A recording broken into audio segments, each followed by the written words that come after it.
بسم اللہ الرحمن الرحیم الحمدللہ رب العالمین والعاقبۃ للمتقین والصلاة والسلام علی سید الانبیاء والمرسلین وعلی آلہ وصحبہ اجمعین اما بعد فاعوذ باللہ من الشیطان الرجیم بسم اللہ الرحمن الرحیم قل هل يستوي الذين يعلمون والذين لا يعلمون وقال النبي صلى الله عليه وسلم خيركم من تعلم القرآن وعلمه صدق الله العظيم صدق رسوله النبي الأمين المكين الكريم۔ نہایت عقیدت و احترام محبت کے ساتھ رسالت مآب جناب محمد الرسول اللہ صلی اللہ علیہ وسلم کے بارگاہ عالی مرتبت میں درود و سلام کا نذرانہ پیش فرما لیں۔ پڑھیں اللہم صلی علی سیدنا و مولانا محمد وعلی آل سیدنا و مولانا محمد مبارک وسلم صلاۃ و سلاما علیک یا رسول اللہ علیک یا حبیب اللہ۔ گزار کرایا جا سکتا ہے۔ آپ حضرات نہایت ہی سنجیدگی کے ساتھ میں چاہوں گا کہ خالد بھائی کے دعوت پر جتنے بھی حضرات ان کے مہمان آئے ہیں سب لوگ جو یہ پروگرام کیا ہے ایک الگ نوعیت کا پروگرام ہے۔ لوگوں کے یہاں عقیقہ ہوتا ہے، شادی ہوتی ہے اور دیگر مواقع ہوتے ہیں تو لوگ دعوتوں کا اہتمام کرتے ہیں، دیکھنے کو ملتا ہے۔ لیکن جس طریقے سے آج یہ پروگرام کا انعقاد ہے یہ الگ نوعیت کا اس لیے ہے کہ آج خالد بھائی کی بیٹی عالیہ اس بچی نے قرآن عظیم ناظرہ مکمل کیا ہے، تو انہوں نے اس طرح کے پروگرام کا انعقاد کر کے صرف اپنی بیٹی کی حوصلہ افزائی کا سامان نہیں کیا بلکہ جو علم سے وابستہ حضرات ہیں، قرآن عظیم کی خدمت سے وابستہ حضرات ہیں، تعلیم دین سے جو لوگ وابستہ حضرات ہیں ان کی بھی حوصلہ افزائی ہے کیا جاتا اور پھر فراموش کر دیا جاتا ہے۔ تیجا ہو جائے تو حافظوں کی یاد آتی ہے، کسی کے ہاں میت ہو جائے تو مولوی حضرات کی یاد آتی ہے، لیکن جس طریقے کا آج کا بچہ حاصل کر لے تو خوشی کا اظہار اس انداز میں ہونا چاہیے کہ خدا کا کلام عظیم ہے، اس لیے اہتمام بھی عظیم ہونا چاہیے۔ حضرات محترم، خالد بھائی سے ہماری بات ہوتی رہتی ہے، چونکہ یہ مسجد کے سامنے رہتے ہیں۔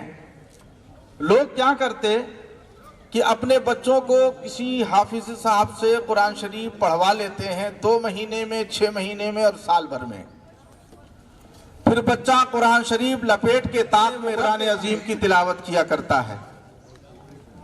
خالد بھائی کا کہنا یہ، میرا ان سے مشورہ کہ قرآن پڑھوانے کے لیے علم دین خدمت نہ لی جائے بلکہ جب تک کہ بچہ پڑھتا رہے، اسکول کی تعلیم لیتا رہے، تب تک کہ ادھر علم دین کی بھی تعلیم چلتی رہے۔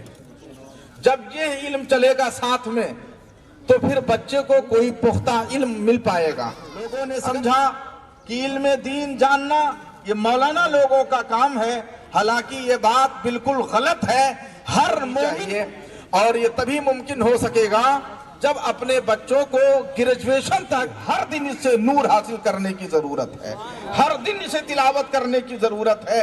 میں کہتا ہوں کہ جو کام جسمانی طاقت سے نہیں ہو سکتا وہی کام تو روحانی طاقت سے ہوا کرتا ہے۔ مولا علی نے اگر باب خیبر کو اکھاڑا ہے تو بتاؤ وہ جسمانی طاقت ہی ہے روحانی طاقت؟ جسمانی طاقت سے یہ کام کے تعلق سے وسیم رضوی نے قرآن عظیم کے تعلق سے حفوات اور بکواس کر رہا تھا، اس کے چہرے پر زوردار تماچا ہے تو قرآن کی عظمت کو کبھی گھٹا نہیں سکتا ہے۔ ایک میری چھوٹی سی بچی ہے جس نے قرآن کے لفظوں کو اپنے ذہن میں بسا لیا ہے، اس کی شناخت اس نے کر لی ہے۔ تم قرآن کو کیا مٹاؤ گے؟ چھوٹی سی بچی نے قرآن عظیم کو پڑھ کر کے ثابت کر دیا ہے یہ قرآن نہ مٹا ہے نہ کبھی مٹ سکتا ہے، اس کا مٹانے والا خود ہی مٹ جائے گا۔ تو میرے عزیز دوستو، یہ مبارکباد کے مستحق ہیں، کتنا اچھا لگ رہا ہے۔ وقت کم ہے، جی چاہتا ہے کہ یہ پروگرام 2-4 گھنٹے چلے، اس لیے کہ حوصلہ افزائی ہے کیا جاتا اور پھر فراموش کر دیا جاتا ہے۔ تیجا ہو جائے تو حافظوں کی یاد آتی ہے، کسی کے ہاں میت ہو جائے تو مولوی حضرات کی یاد آتی ہے، لیکن جس طریقے کا آج کا بچہ حاصل کر لے تو خوشی کا اظہار اس انداز میں ہونا چاہیے کہ خدا کا کلام عظیم ہے، اس لیے اہتمام بھی عظیم ہونا چاہیے۔ حضرات محترم، خالد بھائی سے ہماری بات ہوتی رہتی ہے، چونکہ یہ مسجد کے سامنے رہتے ہیں۔ لوگ کیا کرتے کہ اپنے بچوں کو کسی حافظ صاحب سے قرآن شریف پڑھوا لیتے ہیں 2 مہینے میں، 6 مہینے میں اور سال بھر میں۔ پھر بچہ قرآن شریف لپیٹ کے تاق میں قرآن عظیم کی تلاوت کیا کرتا ہے۔ خالد بھائی کا کہنا یہ، میرا ان سے مشورہ کہ قرآن پڑھوانے کے لیے علم دین خدمت نہ لی جائے، بلکہ جب تک کہ بچہ پڑھتا رہے، اسکول کی تعلیم لیتا رہے، تب تک کہ ادھر علم دین کی بھی تعلیم چلتی رہے۔ جب یہ علم چلے گا ساتھ میں تو پھر بچے کو کوئی پختہ علم مل پائے گا۔ لوگوں نے سمجھا کہ علم دین جاننا یہ مولانا لوگوں کا کام ہے، حالانکہ یہ بات بالکل غلط ہے۔ ہر مومن اور یہ تبھی ممکن ہو سکے گا جب اپنے بچوں کو گریجویشن تک ہر دن اس سے نور حاصل کرنے کی ضرورت ہے، ہر دن اسے تلاوت کرنے کی ضرورت ہے۔ میں کہتا ہوں کہ جو کام جسمانی طاقت سے نہیں ہو سکتا وہی کام تو روحانی طاقت سے ہوا کرتا ہے۔ مولا علی نے اگر باب خیبر کو اکھاڑا ہے تو بتاؤ وہ جسمانی طاقت تھی یا روحانی طاقت؟ جسمانی طاقت سے یہ کام کے تعلق سے وسیم رضوی نے قرآن عظیم کے تعلق سے حفوات اور بکواس کر رہا تھا، اس کے چہرے پر زوردار تماچا ہے تو قرآن کی عظمت کو کبھی گھٹا نہیں سکتا ہے۔ ایک میری چھوٹی سی بچی ہے جس نے قرآن کے لفظوں کو اپنے ذہن میں بسا لیا ہے، اس کی شناخت اس نے کر لی ہے۔ تم قرآن کو کیا مٹاؤ گے؟ چھوٹی سی بچی نے قرآن عظیم کو پڑھ کر کے ثابت کر دیا ہے یہ قرآن نہ مٹا ہے نہ کبھی مٹ سکتا ہے، اس کا مٹانے والا خود ہی مٹ جائے گا۔ تو میرے عزیز دوستو، یہ مبارکباد کے مستحق ہیں، کتنا اچھا لگ رہا ہے۔ وقت کم ہے، جی چاہتا ہے کہ یہ پروگرام 2-4 گھنٹے چلے، اس لیے کہ اہتمام ہی اس